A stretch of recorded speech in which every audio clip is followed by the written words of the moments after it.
Hello everybody, I hope you're all doing well. My name is Ashley, this is Ernie, and this is the Library of a Silversaint where we talk all things books. I hope you're all doing really well today. Oh my goodness, what have you been doing outside? You are wet. Anyway, hello everybody. I'm really excited about this video. I've been thinking about doing this one for a few... Oh my gosh, that's really cute. I feel like I can't move now. Hello. I've been really excited to do this video for a few days, and I've been sort of compiling what I wanted to talk about because I've tried to keep the number quite small, but I wanted to talk to you about 5 books / series that I really want to make sure that I read / finish by the end of 2025. First part of 2025 has been such a good year. I've been reading wise, it's been so incredible, and I've started lots of series, but I also have a few standalones and lots of series that I want to start in the second part of 2025, but also series that I want to finish as well, books that I want to finish. So I just wanted to chat to you for a few minutes about that, and also take a really quick opportunity to show you my new reader hat from the Chris and Mads Way She Goes collaboration that they did. Oh, I love it. I don't know if it suits me. What do you think? I don't know, but I like it anyway, so just wanted to show you that. Also, I am not drinking biscuit tea. My partner made me a fresh coffee. So I'm absolutely delighted because this morning when I woke up, I was super tired and needed fresh coffee like it was the nectar of the gods. But it feels weird not saying that I'm drinking biscuit tea. I mean, you wouldn't know, but it's not biscuit tea, guys. It's fresh coffee, but it is so good. Anyway, please make yourself comfy, get yourself a beverage, get yourself a drink, maybe a coffee or a biscuit tea. I'm so excited for my rest of 2025 of my reading. But anyway, I also have a couple of, not honourable mentions as such, but sort of like added extras because I like to cheat. So the first book I wanted to talk about, I've mentioned a couple of times recently because I started reading the First Law trilogy by Lord Grimdark, Joe Abercrombie, back in, oh my goodness, March, April time, I think. I read it sort of on my own first, and then immediately within a couple of weeks started rereading it, as you all know, with Leanne amongst Gael She Reads, and the reread has been fantastic. It's been some of the best reading of my life. Going back, revising it all has just been so much fun, and I feel like I've sort of been able to delve deeper into it and really unpick the layers a bit more of the characters, of the story, of the plot, everything. And I'm just, it's everything. But we have started our Joe Abercrombie journey together, but now we need to carry on. And we are going to be reading Best Served Cold, which is still set in the First Law universe, I believe, but it is a standalone novel, which I'm really excited for. So Jake from Nerd Level Rising, excellent channel. I'm going to say, if you're not subscribed to him, make sure you go and check out his channel. It's awesome. Go and look at and feast your eyes on his shelves, because I'm so jealous of his shelves, they're incredible. But I'm sure you're all subscribed because he's an awesome channel. But if not, please go and subscribe to him. And he and I and Leanne are all going to be buddy reading this, hopefully starting in the next week or so. I'm so excited. As I say, this is the first of Joe's standalones that takes place in the First Law universe, in the First Law world. So this, I believe, is set in a part of the First Law world which is referenced to quite a lot in the First Law trilogy, called Styria. So we have a couple of characters in the First Law trilogy that are from Styria, and there are a few of the characters are actually referenced to because they're part of the story. Not big characters, but they are part of it. So I believe Count Duke also, and I believe there is the Princess of Talons as well, all referenced to in the First Law trilogy. And I believe that this is sort of not focused on them, but they're more heavily featured in this book. But I believe this is a revenge story. And I believe it follows our main character, which is who is a really sort of badass warrior female. So I've just taken the summary, the blurb, I'm going to read from my screen. So it says, there have been 19 years of blood. The ruthless Grand Duke also is locked in a vicious struggle with the squabbling League of Eight, and between them they have bled the land white. While armies march, heads roll and cities burn, behind the scenes bankers, priests and older, darker powers play a deadly game to choose who will be king. War may be hell, but for Monza Mercato, the Snake of Talons, the most feared and famous mercenary in Duke Orso's employ, it's a damn good way of making money too. Her victories have made her popular, a shade too popular for her employer's taste. Betrayed, thrown down a mountain and left for dead, Mercato's reward is a broken body and a burning hunger for vengeance, whatever the cost. 7 men must die. Love it. Yeah, badass female warrior revenge story set in the First Law world, written by Lord Grimdark. What more could you want? Jake and Leanne, I think this is going to be so much fun. Can't wait for the buddy read. Okay, 2025 is going to be a huge year for me when it comes to classic fantasy, and especially when it comes to buddy reads. I've done a lot of buddy reads this year. Best Served Cold is going to be a buddy read. I've got another buddy read coming up. Me, Abby, and Imi, and if anybody else wants to join along too, please do, are going to be doing a buddy read / deep dive into The Hobbit and The Lord of the Rings. I am so excited for this. As you can see, my bookmarks are already in there. I have already tabbed up because Abby and I were tabbing the other day on sort of splitting the books up so we knew where we had to read up to and things like that. So we're already ahead of time. We're not starting this till September, but I am ready. Hobbit Girl Autumn is a thing, and I can't wait for it to begin. Now, I read The Hobbit years ago when I was a teenager, so it's been a really long time since I've read it. So I'm really excited to reread this, but I have not read The Lord of the Rings. And I'm a huge fan of the films, enormous fan, but I've not read the books. I've only read The Hobbit. I think I've not done it for so long because I've always been so worried that because of how much I love the films, that it wouldn't quite be the same. And I know some people do say the films are better. Some people sort of say the books let them down a little bit, didn't really live up to it. Whereas others say the books are their favourites of all time. J.R.R. Tolkien, his Middle-earth, his tales, these are his are the shoulders that a lot of epic fantasy now stands upon. He set the foundation. And Jake was recently saying in one of his recent videos that it's really important to go back and read older, epic fantasy, older fantasy, to kind of see where the foundations were set and where, so many modern authors now sort of take inspiration from, see where it all began. And I think we all know for fantasy, so much of it began in Middle-earth. So I'm really excited. We are going to be doing not only a buddy read, but I've already bought myself a notebook because I really want to do a proper deep dive into this. I want to do chapter by chapter, making notes, really exploring the lore, the characters, the world in depth. And you'll have to let me know if you're interested in this because I'm not sure if anybody will be interested or not. But based on my reading, I am thinking of potentially doing some deep dive episodes into each book on my YouTube.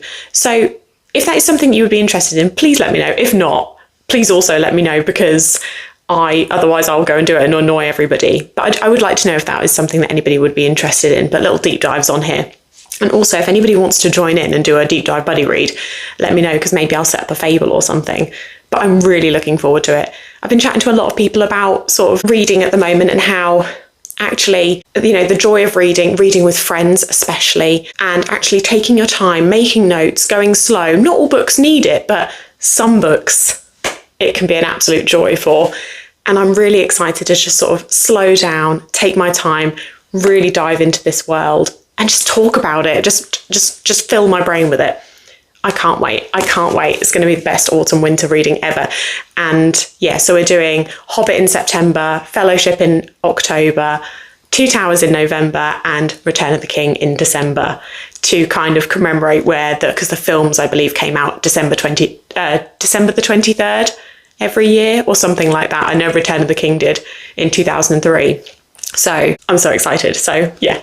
My next book that I'm going to talk about, series / book, is the Sun Eater series. I've just started / finished book 1 of the Sun Eater series. So I just read Empire of Silence, book 1, with my friend Andrew, Brother Grimdark on bookstagram. Really, really good. My goodness. It definitely had its moments where it kind of meandered and was a bit slow. However, this is building. This is definitely, everybody always says, this is the opener, this is the introduction to the world and to what Christopher Rocchio can do with his characters. And honestly, some of the things that happened in Empire of Silence blew my mind. The scope of the world blew my mind. Hadrian, Valka, oh my goodness. Switch, love them. And the aliens. It's so interesting. I can't wait. So I'm going to be talking about Howling Dark, which is book 2. Andrew and I will hopefully be diving into this very, very soon, hopefully in August, to carry on the buddy read. I think we're aiming to do one a month, ideally, one every 1 to 2 months, so that we can eventually catch up. I don't think we'll be in time for Shadows Upon Time, the latest release, but we are going to be slowly working our way through Sun Eater, and I'm so excited. I feel like a lot of people say that book 2, Howling Dark, really starts to sort of ramp it up, but then book 3, Demon in White, that's where it, all starts happening. Christopher's prose is beautiful. I highlighted so many parts of Empire of Silence. Like, it was just so beautiful. It resonated so strongly. It was so profound. Oh, and if anybody listens to sort of heavy metal music, I think you would like these books because the writing is heavy metal. There's some lyrics in there. Some lyrics. There you go. It's that lyrical. There are some words in there, and you just think, yeah, that's a metal song. And also, lots of Sleep Token references. He probably didn't do that on purpose, but I found them, so I'm taking it. Damocles, Sword of Damocles was used in here. Euclid was used in here. There was literally a little line yesterday that I read that said the whites of her eyes, and I just thought of lyrics. That's lyrics in Euclid. I'm just saying. But anyway, yes, so Sun Eater is another it's another series that I'm going to be carrying on with in the second half of 2025. The next series I'm going to be carrying on with in 2025 is the Liveship Traders series by the incredible Robin Hobb. So I will be reading Mad Ship. I'm hoping to start this next week in the beginning of August, and then moving on to potentially in September, the third and final book, which is Ship of Destiny. Now, again, I mentioned in my last video that I'm not going to talk about these too much at the moment because I'd like to do a proper review of and proper chat about Ship of Magic and just the Liveship Traders in general. So I don't want to go into too much detail, but this has consumed me, and I think Ship of Magic is my favourite read of July so far. The characters, the story, the drama, it's so dramatic. It's basically a nautical family drama, a saga about this family. And there are other external characters as well that are not in the family, but predominantly it's this family drama. It's so beautifully written, and the characters are just so flawed, but wonderful, but flawed. One of them's not wonderful, but deeply flawed. And you feel for them so strongly and what they're going through. And it's one of those books where you keep thinking, it can't get worse, right?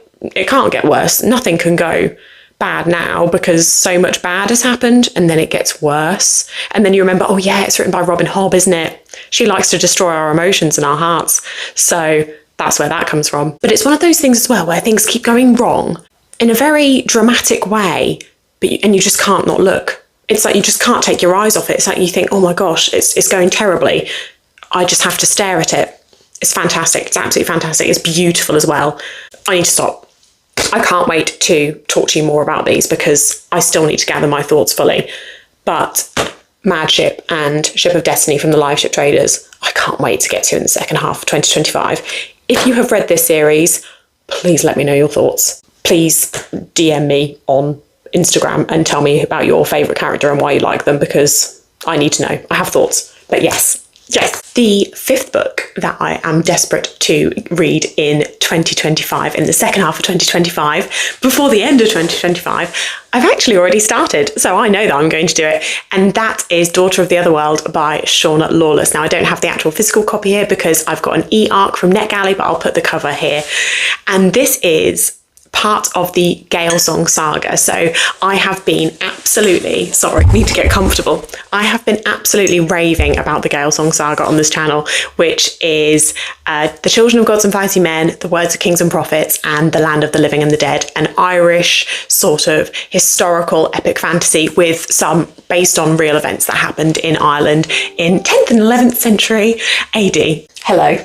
I've mentioned it quite a few times on it. I'm going to have to move my camera down because I've sat funny, so okay. I absolutely adored that series. And Daughter of the Otherworld is a continuation of this series. So you could finish the trilogy, the first three, and be done if you wanted to.